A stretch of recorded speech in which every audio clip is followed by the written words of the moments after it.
వచ్చిన 80 సంవత్సరాల వసంతాల్లో బాబా వారు చాలా మందిని ఆహ్వానించారు అక్కడ కచేరీ చేయడానికి.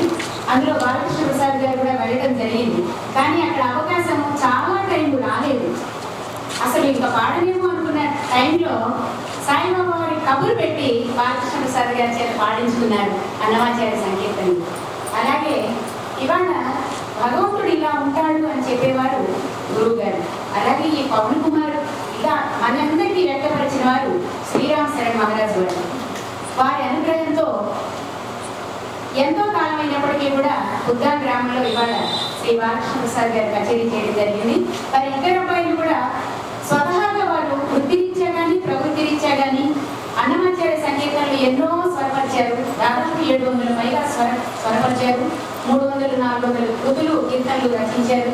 అలాగే అనేక నారాయణ తీర్థులైనా రామదాసైనా త్యాగరాజ కృతులైనా వారు ఎన్నో చేసి దేశ విదేశాల్లో చేసినప్పటికీ కూడా పవన్ కుమార్ అత్యంత ఆయనకి అనారోగ్యం వచ్చినప్పుడు పవన్ కుమార్ మీద మణిమాల స్తుతి మణిమాల రాశారు వారు. ఎంతో భక్తిగా వారిద్దరు అబ్బాయి పేరు పవన్ కుమార్, అనిల్ కుమార్. నేను ఏం కోరుతున్నానంటే మన బాలకృష్ణ ప్రసాద్ గారు పవన్ కుమార్ దయ వల్ల 3 తరాలు వచ్చి మళ్ళీ వచ్చే నాటికి ఇక్కడ కచేరీ చేయాలని, అందుకు పవన్ కుమార్ అనుగ్రహించాలని నేను మనసా వాచ మీ అందరి ముఖ్యంగా ప్రార్థిస్తున్నాను. వారి అబ్బాయి అని ఈ పాటికి అందరికీ తెలుసు. భక్తి టీవీలో ఇప్పుడు కచేరీలు భక్తి టీవీలో అన్నమయ్య కీర్తనలు వారు చెప్పడం అబ్బాయి శిష్యుడిగా మనందరం చూసాం టీవీలో.